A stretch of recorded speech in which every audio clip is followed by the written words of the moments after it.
Bismillahirrahmanirrahim. Assalamualaikum warahmatullahi wabarakatuh. Alhamdulillahirabbil alamin hamdan yuwafi ni'amahu wa yukafi mazidah kama yuhibbu rabbuna wa yardah. Wa asyhadu an la ilaha illallah wahdahu la syarika lah wa asyhadu anna Muhammadan 'abduhu wa rasuluhu la nabiyya ba'd.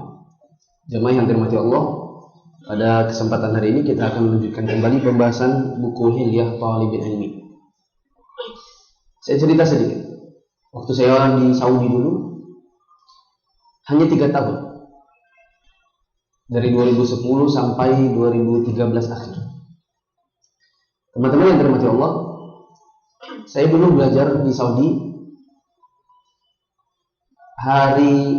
Kalau di Saudi itu hari aktivitas pertama hari Sabtu. Karena liburnya hari Jumat. Hari Sabtu, Ahad, Senin, Selasa saya ada di majelisnya Syekh Sa'ad Asyatri. Kemudian hari Senin, Selasa, Sabtu, Kamis, Senin, Selasa. Rabu libur. Kamis, Jumat di majelisnya Syekh Sa'ad Asyatri. Hari Senin saya ada di Sabtu di majelisnya Syekh Shalih Fauzan. Senin saya di majelisnya Syekh Muhammad Syekh Sa'ad Al-Khatlan. Kemudian sebulan sekali ada di kajian Syekh Muhammad Mukhtar Asy-Syanqiti. Tidak ada kajian yang saya tidak duduk di depan. Kalau saya duduk di kajian Syekh Sa'ad Asyatri, saya akan ada di kanan beliau. Beliau punya bantal tangan, karena duduknya di lantai. Bantal tangan itu kalau anak datang, beliau tahu itu adalah meja saya.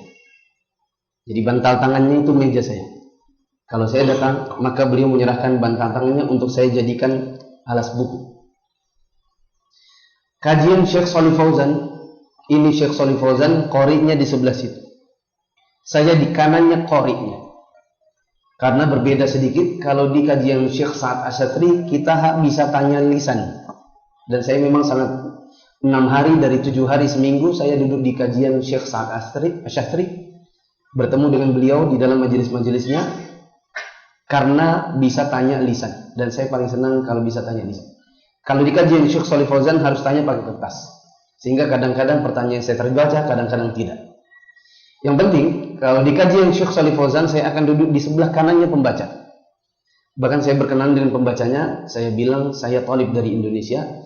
Syekh, mohon bantuannya. Setiap kali Anda selesai membaca pertanyaan, jangan lempar ke kiri, tapi lempar ke kanan. Karena dia selalu lempar ke kiri. Saya mau ngejarnya itu agak susah. Dia tanya, kenapa saya harus lempar ke kanan? Saya bilang, saya mau dengar, saya tidak perlu lagi mencatat pertanyaannya. Setiap Anda bertanya, langsung lempar ke kanan, saya ambil di belakang kertasnya, saya akan tulis langsung jawabannya. Sampai di rumah, malam itu juga saya akan langsung salin ke buku saya. Semua pertanyaan beserta jawabannya di dalam kertas pertanyaan. Kalau sudah selesai, ada banyak lafaz Allahnya, maka saya bakar. Tapi bila sedikit saja, maka saya buang di tempat sampah. Yang penting sudah saya salin ke buku saya sendiri. Kalau di kajian Syekh Sa'ad Al-Khatlan, kita mulainya Isya. Jadi saya kadang pulang sampai di rumah jam 10:30 malam. Pernah antum kajian pulang 10:30 malam? Ini betul-betul pulang, bukan ngobrol. Kajian selesai jam 10, 10:30 baru sampai di rumah. Kalau di kajian Syekh Muhammad Mukhtar Asy-Syanqiti, beliau di Riyadh sering mengangkat kaki. Beliau bersila di atas kursinya. Muka saya di kaki kirinya. Kaki kanannya. Boleh bersila, saya dikasih kakinya. Karena saya mau di sebelahnya. Tepat di sebelah. Jamaah yang dirahmati Allah, bukan apa-apa.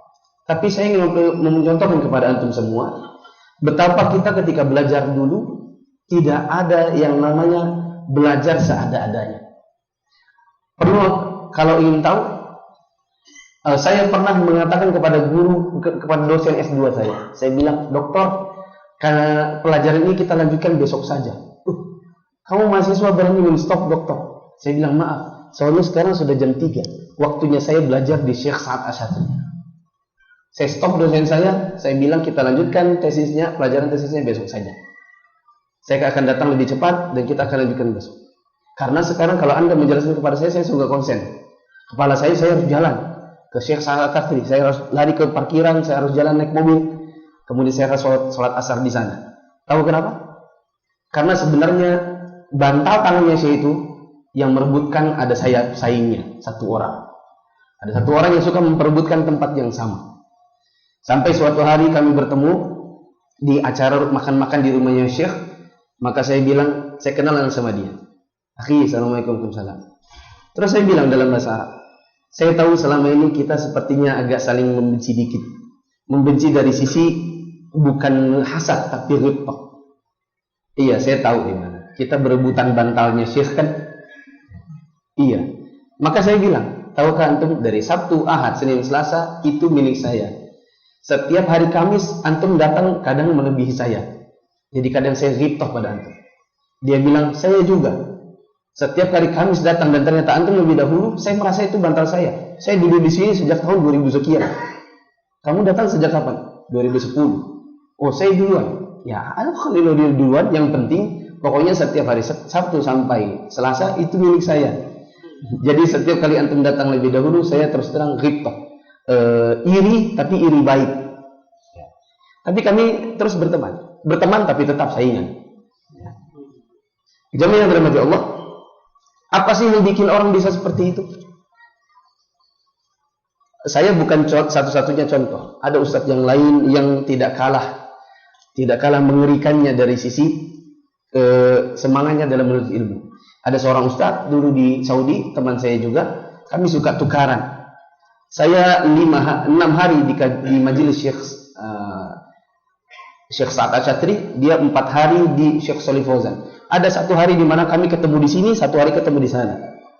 Ustadz itu tidak punya mobil, tapi meskipun tak punya mobil dengan harga taksi mahal, dijabaninya juga.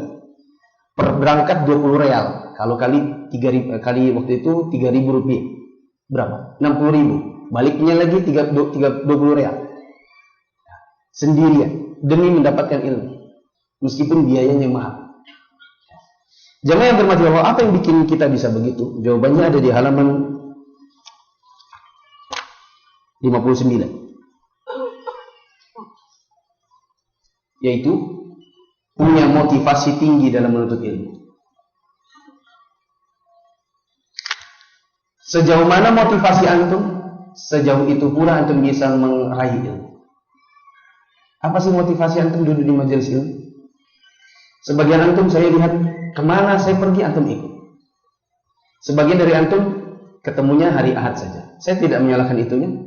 Bisa jadi antum punya jadwal, kalau hari ini di Ustaz Abdurrahman, di hari ini Ustaz Abu Yaman, di hari ini di majelis ini.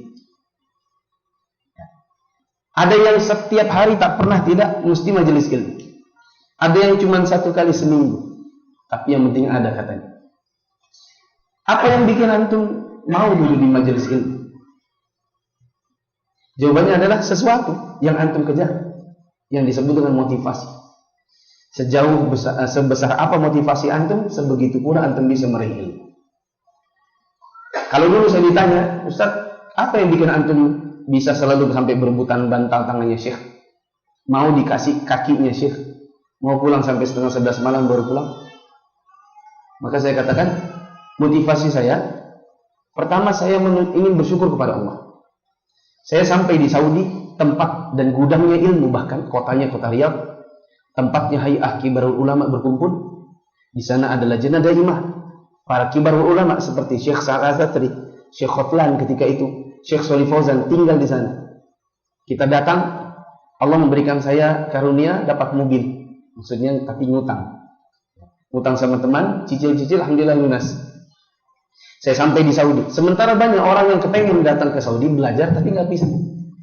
Ada yang sudah sampai di Saudi tapi nggak bisa hadir di kajian para ulama karena bahasa Arabnya belum. Maksudnya sampai di sana tapi listeningnya belum bagus. Sehingga kadang bertanya kalau pulang, tadi Syekh itu ngomong apa saja ya, saya nggak bisa nangkep.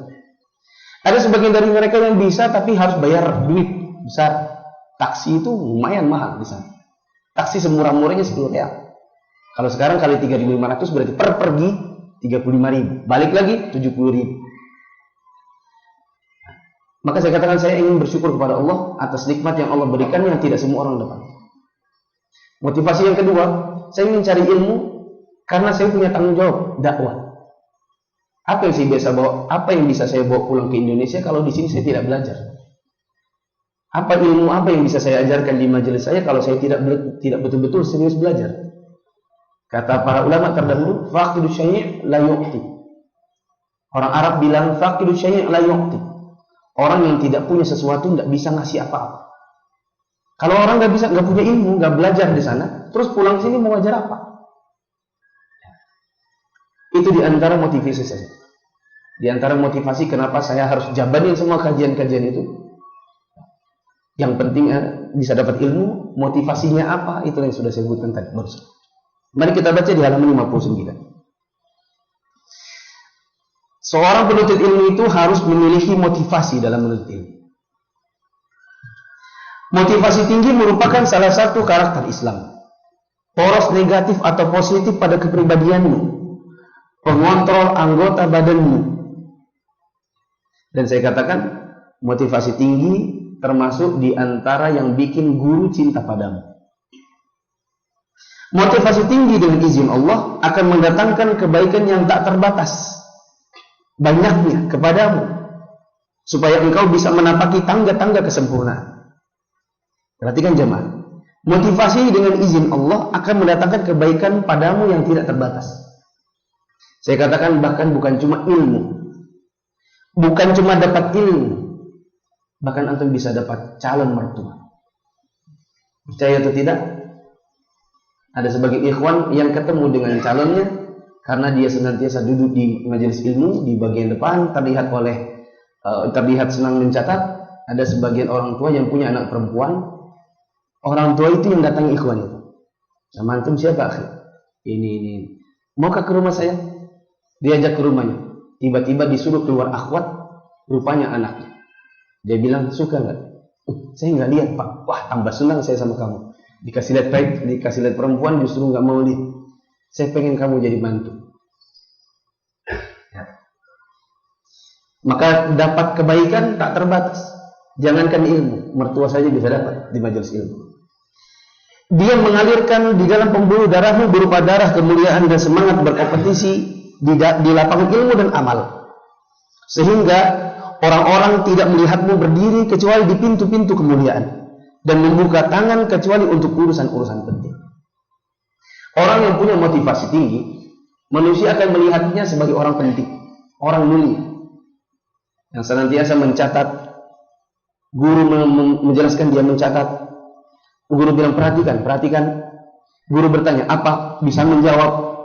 Tentu orang akan melihat kepada dirinya sebagai orang yang mulia, dan orang tidak akan berbicara kepadanya kecuali yang penting-penting saja. Tadi Ustadz bilang apa yang gini-gini? Oh, Ustadz bilang begini. Dalilnya apa tadi ya? Begini. Dia bisa jawab. Dia bisa berikan apa yang dia tahu dari yang dia dapatkan di majelis ilmu. Karena orang melihat dia punya motivasi tinggi, sehingga kalau antum terlewat pelajaran atau ada yang antum tidak mencatat, antum tinggal tanya dia saja. Paham maksud saya? Berhias dengan motivasi tinggi akan membuang semua angan-angan dan perbuatan rendah pada dirimu, serta mencabut pohon kehinaan dan sikap mencari muka atau menjilat darimu. Orang yang bermotivasi tinggi teguh hati dan tidak gentar menghadapi berbagai situasi. Saya tadi contohkan, bahkan dosen S2 saya ketika sedang mengajar, saya minta untuk menghentikan pelajaran, melanjutkannya besok karena saya tidak ingin terlambat di kajian Syekh Sa'ad Asatri. Bahkan di tesis saya, di antara thanks to pertamanya adalah thanks to para masyayikh yang saya sebutkan nama-namanya tadi. Dosen nomor 2, 3 dan seterusnya. Sedangkan orang yang tidak memiliki motivasi itu pengecut dan mulutnya dibungkam oleh kegagapan. Jangan salah, motivasi tinggi itu tidak sama dengan kesombongan. Keduanya memiliki perbedaan sejauh jarak antara langit yang berhujan dan bumi yang bertumbuhan. Perhatikan jemaah. Kalau ada orang punya motivasi, itu bukan sombong namanya. Ada ikhwan yang bertanya, Ustaz, saya ini kan kajian bahasa Arab di Ustaz Nadif, di Ustaz Zulfadli, kajian antum, banyak yang saya ikut. Sebenarnya Ustaz, saya pengen juga jadi dai.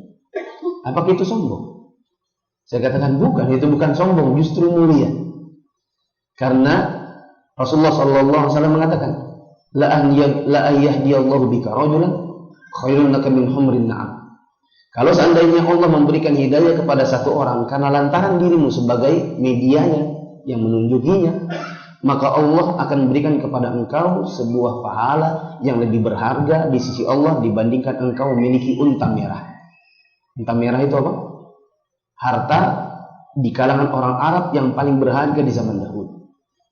Antum tahu apa harta yang paling berharga di Indonesia saat ini?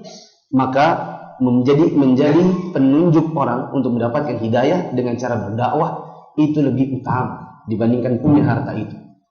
Rumah kah, mobil sport kah, atau yang semacamnya. Saya katakan pada dirinya itu bukan sombong. Pengen jadi dai itu tujuan mulia. Dan dulu saya pun demikian. Saya bertemu dengan seorang Ustadz Afifi Abdul Wadud. Mungkin antum pernah ngaji sama beliau di Nasai beberapa minggu yang lalu, berapa bulan yang lalu di Manggar. Beliau guru saya.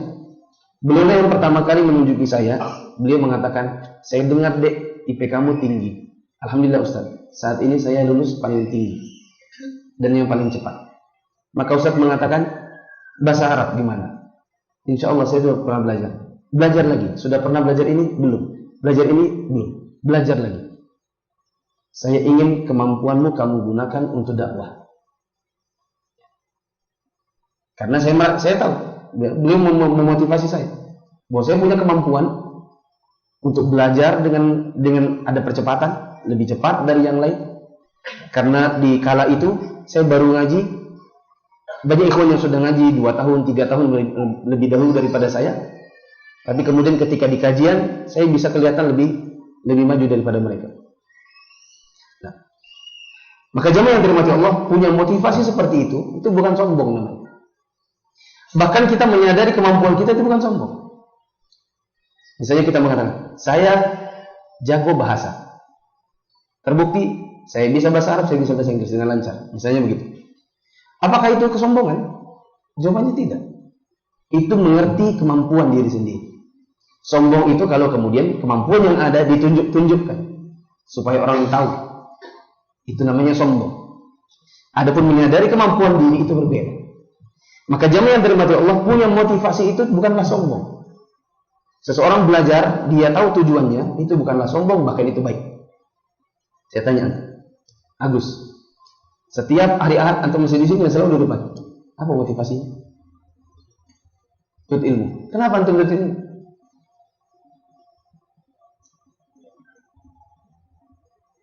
Berarti antum belum tahu motivasinya apa. Sebagian orang ada yang mengatakan, iya sayang juga kalau di rumah aja kan nggak dapat apa-apa. Duduk di sini dapat pahala, dapat ilmu, ya gitu. Sehingga dia cuma dapat pahala plus dapat ilmu sedikit-sedikit. Tapi berbeda dengan orang yang disebutkan oleh Syekh Utsaimin. Saya bacakan dulu. Syekh Utsaimin mengatakan, wa min ahammihi man talibil ilmi.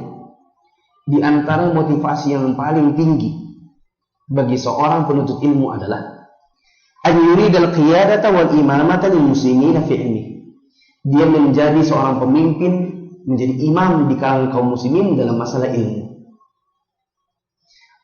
Maka kalau ditanya antum menuntut ilmu buat apa? Harusnya motivasi tertingginya adalah saya mau jadi orang yang ada di depan bersama para dai untuk menunjuki kaum muslimin di belakang kami tentang ilmu. Kami ajak mereka kepada ilmu. Wa yash'uru anna hadhihi martabatun yartaqi ilaiha darajatan hatta yasila ilaiha. Dia ingin merasakan adanya perasaan dalam hatinya, dia telah mencapai ilmu derajatnya sedikit demi sedikit, derajat demi derajat sampai dia mencapai tingkat yang tinggi. Wa in kana kadzalika fa sawfa yara annahu wasitatu bainallahi azza wa jalla wal ibadi fi tabligh syara'. Ketika dia sudah mencapai ilmu, dia akan sampai pada posisi di mana dia akan menjadi perantara antara Allah dengan para hamba dalam masalah syariat. Wa idza sya'ara bi hadha syu'ur fa sawfa yahrisu ghayat al-hirsi ala ittiba'il kitab wa sunnah.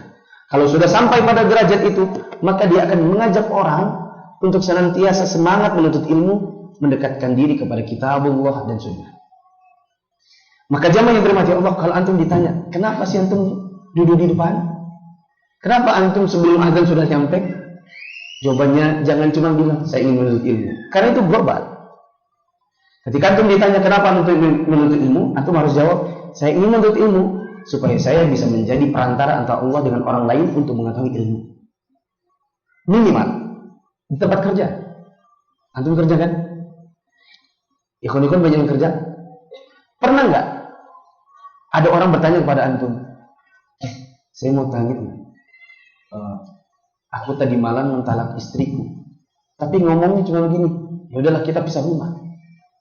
Itu sudah jatuh cerai kah atau belum? Terus antum bisa menjelaskan dengan baik. Oh, lafaz cerai itu dua-dua. Ada yang sharahah, ada yang sharih, ada yang kinayah. Ada yang eksplisit dan ada yang implisit. Eksplisit itu begini, implisit itu begini. Contohnya begini. Kalau implisit itu harus begini. Ada punyanya itu masuk di implisit. Sehingga dengan begitu membutuhkan niat untuk menjatuhkan talak. Sehingga dengan demikian antum punya niat untuk menjatuhkan talak. Iya, berarti jatuh talak. Atau kalau antum pada level, aduh, saya juga nggak tahu ya. Nanti aku tanya dulu Ustaz. Nanti di kali kedua dia bertanya lagi, apa yang masalahnya? Aduh, nggak tahu ya. Nanti aku tanya dulu Ustaz. Nanti aku tanya dulu Ustaz. Nanti aku tanya dulu Ustaz. Terus begitu. Lama-lama orang tidak percaya pada antum. Berbeda ketika antum, oh begini yang saya tahu karena dalilnya. Oh begini yang saya tahu karena dalilnya. Oh itu saya tahu, saya pernah dengar dari Ustaz mengatakan begini dalilnya. Sehingga orang menjadi sedikit-sedikit nanya kepada antum. Antum menjadi perantaran ilmu antara Allah dengan mereka. Ini baru kemudian bisa dikatakan motivasi. Saya katakan sebagian orang motivasinya ada yang ingin cari pendapatan. Misalnya mereka mengatakan, soalnya kalau kita lihat dai-dai kalau terkenal itu kaya-kaya, punya mobil, punya rumah, punya ini, punya itu. Jadi motivasi apa? Ya, supaya seperti ustaz-ustaz itulah. Pagi nggak ngapa-ngapain, malam ngisi, pulang bawa amplop. Motivasinya demikian, cari uang. Jadi motivasi itu kayak orang mau kuliah kedokteran. Rata-rata mahasiswa keluar dari SMA ditanya, kenapa kamu memilih jurusan kedokteran? Jarang ada yang bilang saya ingin menjadi perantara antara Allah dengan masyarakat untuk memberikan penyembuhan. Jarang. Rata-rata bilang soalnya dokter itu kaya-kaya. Wahai penuntut ilmu, maaf belum sampai. Motivasi tinggi adalah perhiasan para pewaris Nabi, sedangkan kesombongan adalah penyakitnya para tirani yang celaka. Wahai penuntut ilmu, ukirlah motivasi tinggi untuk dirimu, jangan berpaling darinya. Sedangkan syariat telah mengisyaratkan anjuran kepadanya dalam banyak hukum fikih yang berhubungan erat dengan kehidupanmu, agar engkau selalu siaga untuk memanfaatkannya. Contohnya, dibolehkannya mukallaf bertayamum ketika tidak ditemukan air dan tidak diwajibkan baginya untuk menerima pemberian hibah air wudhu secara gratis, dikarenakan hal itu akan mengakibatkan orang lain bisa jadi mungkin jasa hingga bisa melukai motivasi tinggi. Paham antum maksudnya ini? Saya aja pertama kali baca nggak paham. Paham nggak ini maksudnya? Nah, berarti butuh penjelasan para ulama. Syekh Utsaimin menjelaskan dalam kitabnya Syarah Thalib Ilmi di halaman 164. Maksudnya itu begini. Orang kalau motivasinya tinggi, biasanya jarang ini apa namanya? Minta-minta. Orang kalau motivasinya tinggi, memiliki kekuatan untuk mencari sesuatu, biasanya jarang lihat minta-minta. Bawa apa? Minta nah. Dia lebih senang membawa, memberi, membayarkan, membelikan, menyumbangkan dibandingkan minta-minta. Itu cirinya orang-orang yang punya motivasi tinggi, kata Syekh Utsaimin. Tidak suka untuk ngenyek ke manusia. Sehingga, kata beliau, sampai-sampai kalau ada pilihan saat dia tidak bisa wudu, maka pilihannya apa? Maaf, mungkin saya tidak jelas ngomongnya. Kalau orang tidak bisa wudu misalnya karena sakit, pilihannya apa? Air. Paham ini? Kemudian kalau dia tidak punya air, di antara penyebab orang bisa tayamum itu adalah tidak punya air. Sampai sini dulu, betul atau tidak? Orang boleh tayamum kalau tak punya air, betul atau tidak? Sampai-sampai orang yang punya motivasi tinggi itu lebih milih tayamum daripada minta-minta air supaya bisa wudu. Itu maksudnya. Coba kita lihat. Contohnya, dibolehkannya mukallaf bertayamum ketika tidak ditemukan air dan tidak diwajibkannya ia menerima pemberian hibah air wudu secara gratis, dikarenakan hal itu mengakibatkan orang lain bisa akan mengungkit jasa hingga bisa melukai motivasi tinggi. Antum pusing bacanya? Saya pun sama ketika membaca ini. Apa maksudnya? Saya lihat di penjelasan Syekh Utsaimin, rupanya maksudnya adalah orang yang punya motivasi tinggi, dia tidak mau minta-minta. Kemudian diberi contoh. Ada orang tidak bisa wudu karena tak punya air. Lalu diberi contoh oleh penulisnya, dijelaskan oleh Syekh Utsaimin, saking tingginya motivasi ketika dia disuruh pilih, tayamum aja kah? Cari tanah sendiri? Ataukah antum wudu tapi airnya harus minta-minta? Maka dia mengatakan lebih milih apa? Tayamum daripada berwudu tapi airnya harus minta-minta. Saking punya motivasi yang tinggi. Pantang munyek gitu. Pantang minta-minta. Tapi ada catatan besar di sini. Bagaimana kalau seandainya antum dikasih? Antum tak minta, tapi dikasih. Di sini kata Syekh Utsaimin bahwa yang tidak diinginkan oleh orang untuk meminta-minta itu adalah nanti orang bisa tanam jasa pada dirinya. Ketika orang sudah tak punya jasa pada dirinya, suatu saat dikhawatirkan orang itu akan nyebut-nyebut. Kamu gak ingatkah waktu itu kamu kuberi? Gak ingatkah waktu itu? Orang kalau suka tanya jasa pada kita, khawatirnya nanti suatu saat dia akan menyakiti hati kita dengan cara ungkit-ungkit. Dan itu menciderai motivasi yang tinggi. Orang yang punya motivasi tinggi untuk mencapai sesuatu, pantang untuk orang bilang kepada dirinya, dulu saya pernah ginikan kamu. Gak mau dia. Tinggi dirinya dalam hal pantang untuk menjadi orang yang selalu tangannya di bawah. Maka jamaah yang dirahmati Allah, kata Syekh Utsaimin, kalau seandainya antum diberi dan tidak ada kemungkinan begitu, maka menerimanya maka tidak mengapa. Ada orang memberi kepada antum, antum tahu bahwa menerima apa yang dia berikan, insya Allah kemungkinan besar atau dugaannya kuat tidak akan ada yang namanya ungkit-ungkit jasa, maka menerimanya tidak mengapa. Kurang lebih saya terjemahkan demikian di bukunya Syekh Utsaimin ini.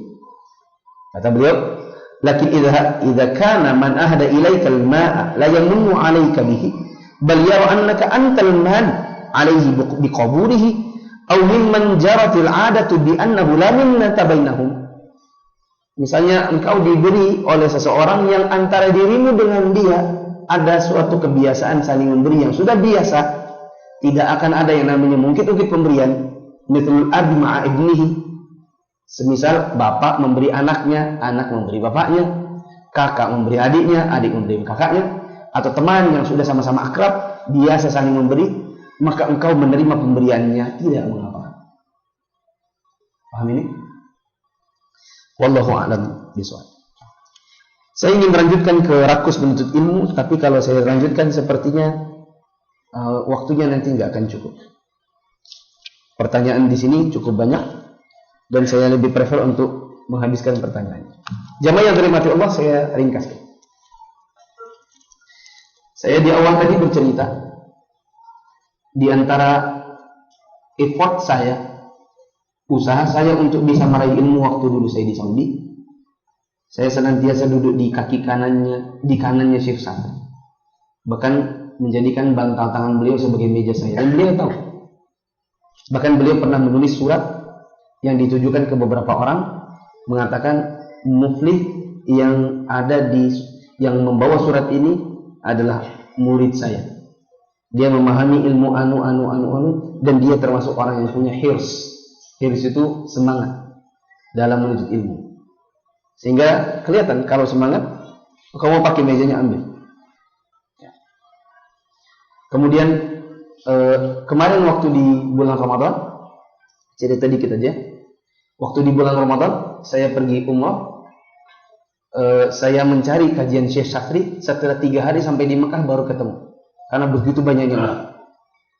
Ketika bertemu, saya minta izin karena banyak orang i'tikaf dan Syekh itu berada kursinya pas di tengah. Maka saya minta izin, berdiri menunggu sampai ada yang mengatakan sini duduk.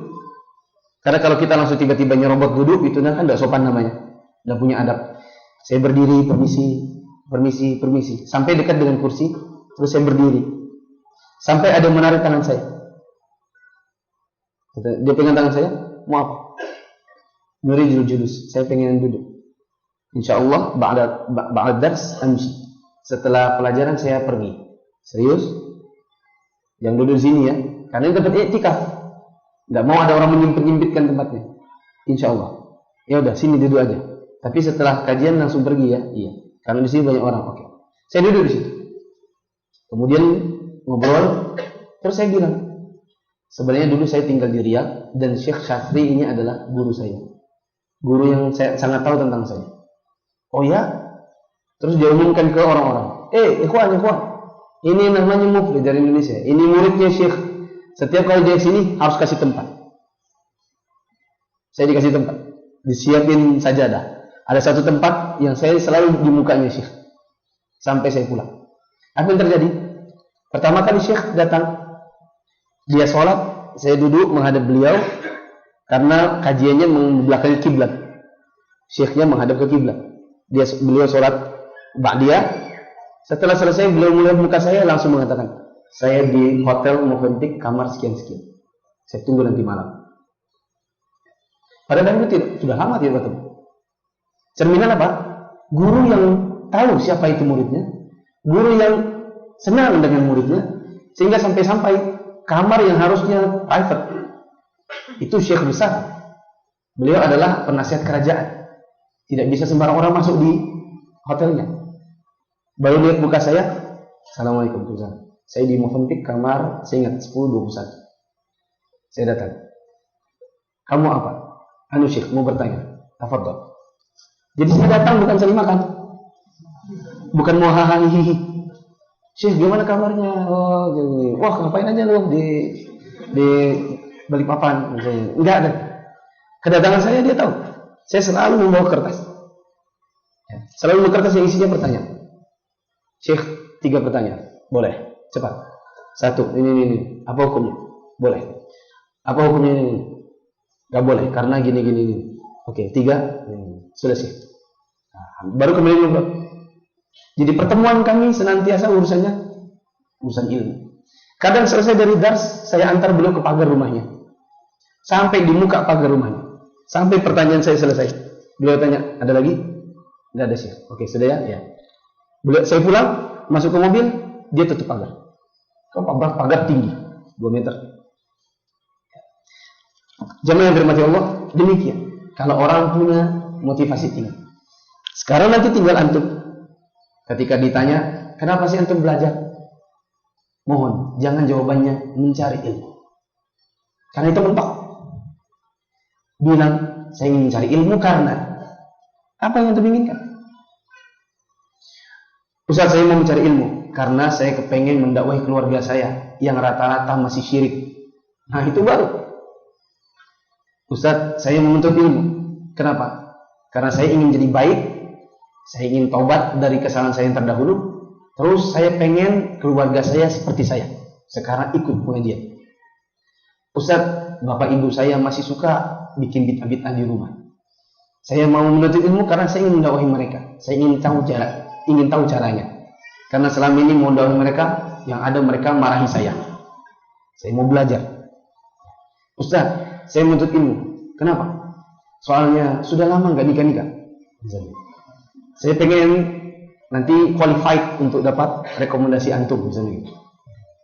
Karena saya tidak mungkin merekomendasikan yang mencarikan akhwat, tapi orangnya sendiri kelihatan duduk selalu di belakang, senantiasa terlambat, duduk di belakang selalu gini, nggak pernah nyatat dan seterusnya. Maka saya maklumi kalau di belakang itu ya yang sudah nikah. Yang bujang-bujang harusnya di depan. Jadi kelihatan. Ini yang terbalik. Pak Romi ini justru kok di depan terus gitu, ya. Bapak-bapak. Kemudian motivasi tinggi itu adalah sejauh mana antum punya dia, sejauh itu pula insya Allah ilmu yang bisa antum raih. Wallahu a'lam bishawab. Ya. Akhi, apa motivasi antum duduk di kajian ini?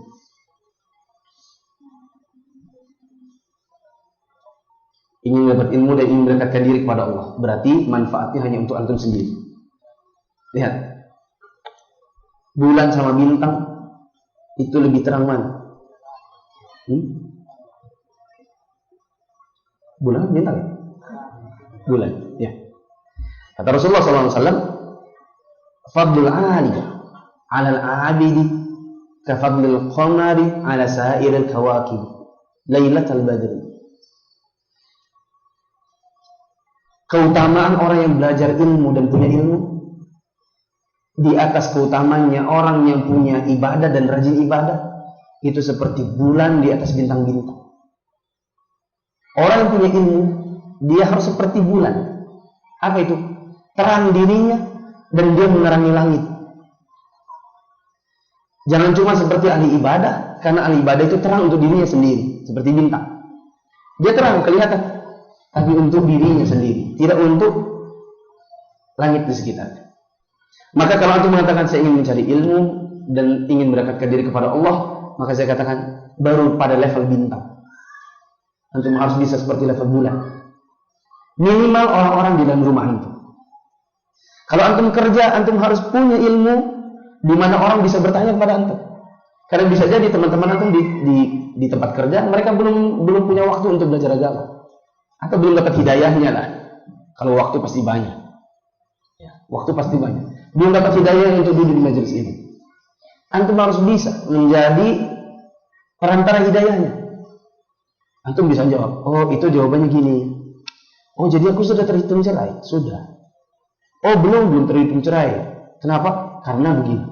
Oh gitu. Oh kalau gini, oh itu hukumnya gini. Aku pengen tahu kamu belajar di mana sih? Semua kamu tahu. Terus antum bilang saya belajar di Ustadz Anu. Maukah ikut kajian? Ayo biar kamu belajar juga. Ya. Akhirnya dia ikut antum. Akhirnya dia berhidayah. Maka itu yang saya katakan tadi, antum akan dapat pahala lebih berharga dari apa? Unta merah. Apa yang unta merah? Harta yang paling berharga di kalangan orang Arab di zaman dahulu. Semoga Allah memberikan kepada kita semua motivasi yang tinggi. Semoga Allah memberikan kepada kita semua ilmu yang bermanfaat. Dan semoga Allah menjadikan kita semua orang yang bisa menjadi perantara antara Allah dengan hamba yang lain dari sisi ilmu dan dari sisi hidayah. Wallahu a'lam bishawab. Ustaz, apa yang harus saya lakukan apabila orang tua belum merestui saya menikah? Sedangkan saya sudah sering meminta untuk menikah agar bisa lebih fokus untuk mempelajari ilmu sunnah. Saya sudah bekerja tapi orang tua tidak memberikan izin. Apabila orang tua saya bisa memberikan izin bila pekerjaannya sudah tetap, karena saya masih kontrak. Teman yang dirahmati Allah, khususnya penanya, sebenarnya kalau melihat apa yang antum tulis, antum itu jalan pikirannya belum lurus. Satu, apa yang harus saya lakukan? Saya ingin meminta menikah agar lebih fokus mempelajari ilmu sunnah. Kalau saya, enggak. Yang ada setelah antum nikah, antum akan kehabisan waktu untuk belajar. Antum tanya kepada teman-teman yang belajar terus nikah, lebih banyak frekuensinya dia menuntut ilmu dulu atau sekarang? Saya katakan biasanya dulu. Teman-teman yang ikut kelas bahasa Arab tapi menikah dan punya anak, secara umum biasanya susah kali bisa bahasa Arab. Kenapa? Bahasa Arab itu nggak bisa yang hari ini datang, besok libur, terus datang, terus libur. Nggak bisa. Antum ketinggalan 2 kali aja pertemuan, dan antum tidak mencari, tidak mengejar apa yang antum tertinggal 2 pertemuan sebelumnya. Saya jamin besok-besok antum ikut antum akan kayak orang bengong di kelas. Dan biasanya tidak datang karena apa? Ada istri Ustaz minta belanja, ada anak Ustaz sakit batuk-batuk, mamanya ngurusin yang satu, saya ngurusin yang satu gini, yang satu habis waktu. Bahkan saya katakan, kalau antum betul-betul ingin mencari ilmu dengan fokus, maka itu justru ketika belum nikah. Ketika belum nikah itu kesempatan. Setelah antum nikah, secara umum biasanya habis waktu untuk yang lain. Yang nikah, setuju nggak? Hah? Setuju nggak? Lebih mudah mana sih antum kira-kira belajarnya? Kalau bujang atau kalau nikah? Biasanya bujang. Tapi mungkin maksudnya antum bukan untuk fokus mempelajari sunnah, tapi mungkin maksudnya jadi ada teman pergi kajian kali gitu ya. Gitu kan? Jadi ada cewek yang bisa nemani kajian, memotivasi, ayo bang kajian, gitu kan? Mungkin maksudnya itu.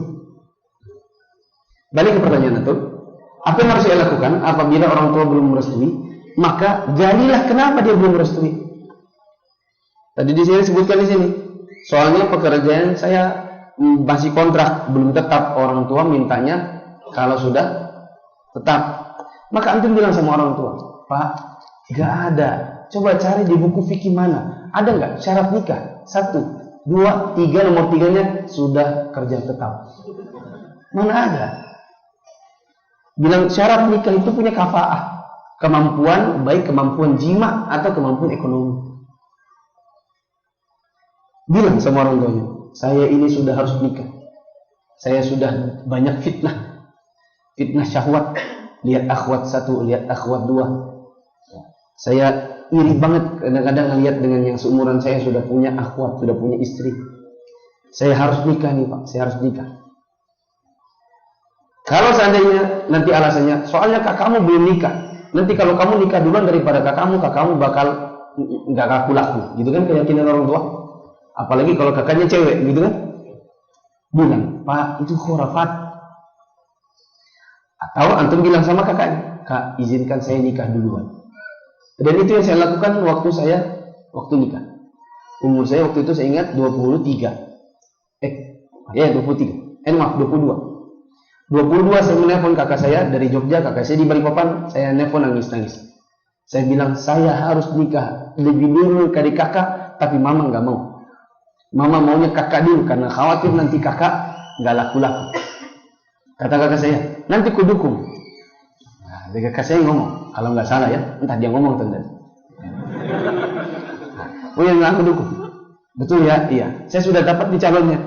Betul kak? Iya. Kapan kamu nikah? Insya Allah, kalau saya nggak salah ingat, Juli 2007. Juli 2007. Betul ya? Iya. Aku bilang mama.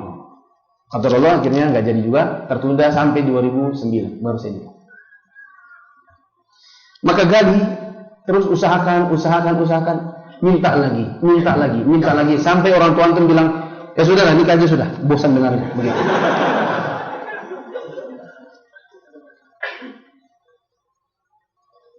Oh sana. Oh maaf ya, saya tidak lihat. Sudah terlepas berapa menit tadi? 2 menit kali ya. Ustaz, anak punya teman yang ingin hijrah dan mengenal sunnah. Kajian apa yang bisa anak ajak untuknya agar bisa memahami sunnah? Jawabannya, antum bawa ke sini dalam rangka untuk menyadarkan dia bagaimana pentingnya belajar agama dan bagaimana pathnya, bagaimana jalurnya. Karena banyak orang yang ikut kajian, tapi dia tidak tahu jalurnya. Di kajian Hilyah Thalib ini antum diberitahu jalurnya. Mungkin antum tidak diajarkan bagaimana hukum anu. Tapi antum diperlihatkan bagaimana jalur menuntut ilmu supaya antum on the track, tidak salah langkah. Bagaimana caranya antum bisa belajar bertahun-tahun tetap konsisten. Ajak dia di kajian ini, Hilyah Thalib ini. Kalau rumahnya agak deketan ke Balikpapan Barat, antum bawa dia ke Istiqlal di hari Sabtu maghrib atau di hari Ahad subuh. Ada kajian Ustaz Abdurrahman, Syarah Aqidah Ahlussunnah wal Jamaah. Kalau rumahnya agak deketan Manggar, mungkin antum bawa dia ke Imam Syafi'i Manggar. Hari Jumat ada kajiannya Ustaz Abdurrahman Jihad. Tergantung juga lihat di mana rumahnya. Kemudian lihat Ustaz kemudian lihat materinya Ustaz. Karena kalau orang baru belajar, biasanya jangan langsung melangkah ke materi-materi yang agak susah. Oh iya, saya tambahkan sedikit. Saya pernah bilang di kajian ini, jangan sampai menjadi orang yang ngaji bertahun-tahun tidak punya progres. Saya bilang ciri-cirinya orang yang nanti ke depan ngaji bertahun-tahun tidak punya progres adalah: 1, sering bolos dan tidak punya jadwal tetap. 2, 3, 4, 5. Maka saya katakan, orang yang tidak punya progres, belajar 10 tahun, 2, 5, 10 tahun, banyak hukum-hukum yang dia tidak mengerti padahal ngaji sudah lama. Biasanya adalah orang yang sering bolos, sering tidak punya jadwal tetap, atau ada jadwal tetap tapi bisa dikalahkan oleh belanja, dikalahkan oleh nonton bareng, dikalahkan oleh siaran bola, dikalahkan. Kenapa? Jawabannya karena belajarnya nggak punya motivasi.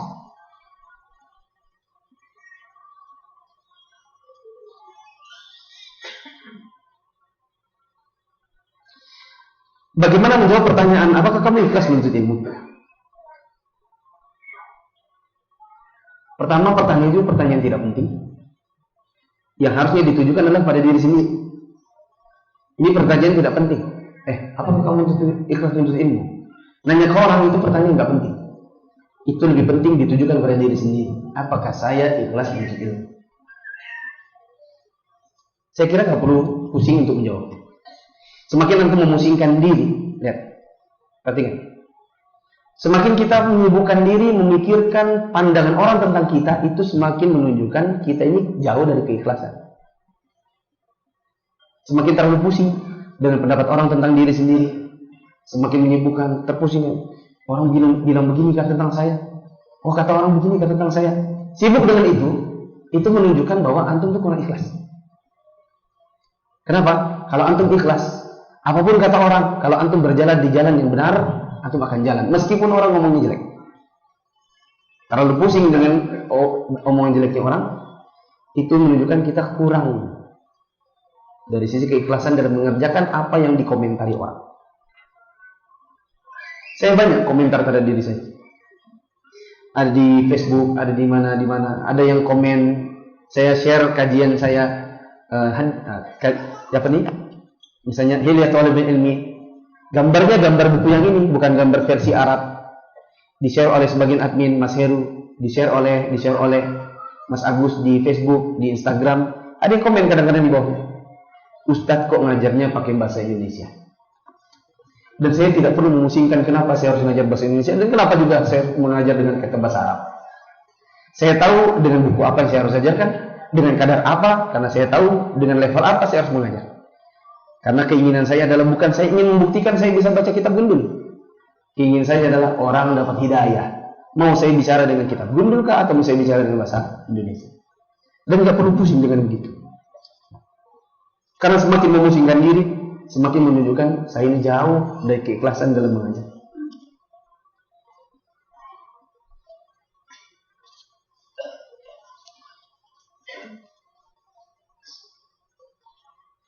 Mana yang lebih baik antara sholat di masjid kampung sendiri dan tidak ada jamaahnya, ataukah sholat di kampung sebelah tapi jamaahnya banyak? Baina-baina, kadang bagus di sini, kadang bagus di sana. Kapan bagusnya kampung sendiri? Manakala antum punya kemampuan untuk bikin orang jadi banyak. Daripada antum nggak pernah ada di masjid kampung antum sendiri dan orang tidak pernah hadir, mendingan antum yang azan, antum yang iqamat, antum yang imam, antum yang sholat jadi makmum. 3 in 1 dulu awal-awal, terus sambil ngajakin orang, nanti lama-lama banyak. Itu lebih utama daripada antum selalu di kampungnya orang, di kampung sendiri nggak pernah banyak. Tapi kalau di kampung sendiri memang tidak pernah dan tidak akan ada. Seperti misalnya antum tinggal di kampung Kristen, antum ngajar sampai mati juga. Ya datang orangnya, ya, lebih bagus sholat berjamaah di kampung sebelah, lebih banyak jamaah. Jadi ini ya. Kalau seandainya ada kemungkinan antum bisa mengajak orang untuk bisa meramaikan masjid, maka baiknya antum meramaikan masjid. Antum mau masjid ramai, biasanya bikin kajian. Subhanakallahumma wa bihamdika asyhadu an la ilaha illa anta astaghfiruka wa atubu ilaik. Wassalamualaikum warahmatullahi wabarakatuh.